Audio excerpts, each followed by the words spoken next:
Bismillahirrahmanirrahim. Allah Subhanahu wa taala berfirman, "Wa may yatawakkal 'alallah fahuwa hasbuh." Siapa yang mewakilkan urusannya kepada Allah, maka Allah akan mencukupkan kebutuhannya. Tawakal adalah sebuah kekuatan bagi orang yang beriman. Bahkan dia menjadi ciri keimanan. Orang yang paling baik imannya kepada Allah, maka akan wujud dalam tawakalnya yang utuh kepada Allah. Makin baik iman seseorang kepada Allah, makin besar rasa bergantungnya kepada Allah. Gak mungkin seseorang yang mengaku beriman kepada Allah tetapi ragu untuk menyerahkan hidup dan urusannya kepada Allah. Gak mungkin. Itu hal yang bertolak belakang. Sehingga ketika kita menjadi seorang mukmin, harusnya kita menjadi orang yang paling kuat dalam berserah dan menggantungkan hidup serta urusan kita kepada Allah Subhanahu wa taala. Di antara ciri orang yang tawakalnya baik itu adalah muncul tuma'ninatul qalb, muncul ketenangan di dalam hatinya. Itu buah dari tawakal.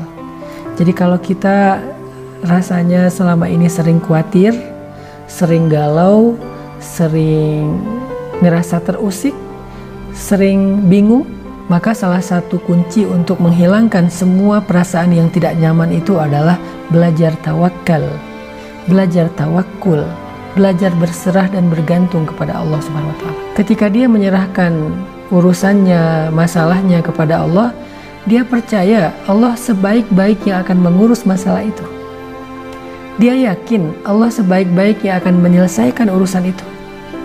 Dia yakin Allah sebaik-baiknya akan memberikan jalan keluar dalam kebuntuan masalahnya. Keyakinan itulah yang membuat dia merasa tenang. Misalnya ketika kita melakukan safar, kita diajarkan doa, yang dengan doa safar itu kita sedang belajar tawakal di perjalanan. Misalnya kita mengatakan, Bismillahirrahmanirrahim, 'alallah, la haula wa la quwata illa billah. Subhanalladzi sakhkhara lana hadza wa ma kunna lahu muqrinin. Wa inna ila rabbina lamunqalibun. Allahumma inna nas'aluka fi safarina hadza albirra wat taqwa wa minal amali ma tarda. Allahumma hawwin alaina safarana wa tuy anna bu'da. Allahumma anta sahibu fis safar wal khalifatu fil ahl. Na'udzubika min wa'sa'i safar wa ka'abatil manzar wa su'il munqalab fil mali wal waladi wal ahli. Jadi doa safar yang luar biasa ini di dalamnya mengandung makna tawakal yang luar biasa juga. Seolah-olah kita menyerahkan safar kita kepada Allah, terserah Allah, dan kita percaya Allah pasti akan menuntun kita kepada yang terbaik. Wa wajadaka dhallan fahada. Ketika Nabi pernah tersesat dalam perjalanan beliau pulang dari Syam ke Mekah, Allah menunjukkan jalan agar beliau tidak terkatung-katung di tengah padang pasir. Allah sebaik-baik yang memberikan jalan. Allah sebaik-baik yang menuntun. Sehingga orang yang membaca doa safar tadi seolah-olah menyerahkan safarnya kepada Allah lebih daripada dia menyerahkan safarnya kepada aplikasi map di dalam handphonenya. Kita kadang-kadang kalau misalnya gak punya sinyal di tengah jalan dan kita kebingungan arah, kita akan sangat khawatir karena gak bisa menjalankan aplikasi map kita. Di map itu muncul sinyal hilang, sinyal tidak ditemukan, akhirnya kita nggak bisa mengupdate nih jalannya harusnya kemana, ke kanan apa ke kiri. Kita bingung, kita khawatir karena kita menyerahkan urusan safar kita kepada map. Begitu juga ketika kita menyerahkan urusan safar kita kepada seorang guide. Kita nggak percaya guide ini tahu jalan, sehingga ketika kita muter-muter di sebuah kota, kita akan khawatir, nih supir tahu jalan nggak nih, nih guide ngerti jalan nggak nih, jangan-jangan mereka tidak berpengalaman, kita khawatir.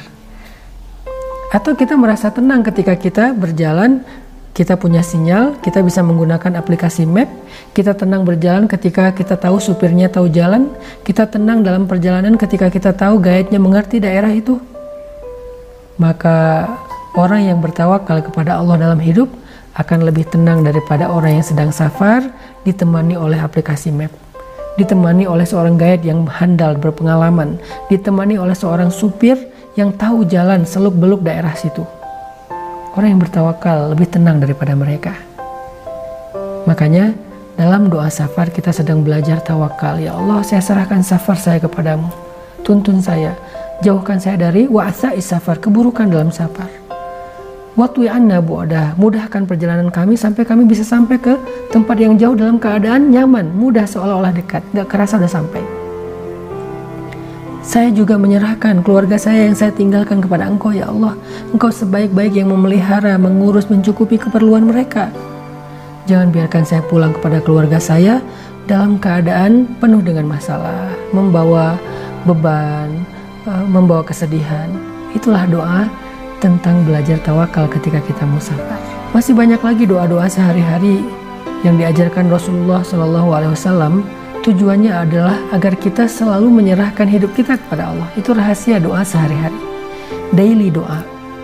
Ketika kita mau masuk kamar mandi ada doanya, pakai pakaian ada doanya, mau makan ada doanya, mau tidur ada doanya, mau keluar rumah ada doanya, masuk ke dalam rumah ada doanya. Tujuannya apa? Kita sedang belajar tawakal, berserah, bergantung kepada Allah. Dan ketika kita membiasakan itu dengan imanan wahtisaban, dengan yakin dan sungguh-sungguh, maka buah dari tawakal adalah tuma'ninatul qalb, kehidupan yang tuma'ninah, jiwa yang tenang, jiwa yang nyaman, kebahagiaan yang luar biasa, kelapangan dada untuk menerima apapun hasilnya, karena kita percaya ketika kita sudah menyerahkan urusan kita kepada Allah, Allah sebaik-baik yang mengurus kehidupan kita. Wa may yatawakkal 'alallah fahuwa hasbuh.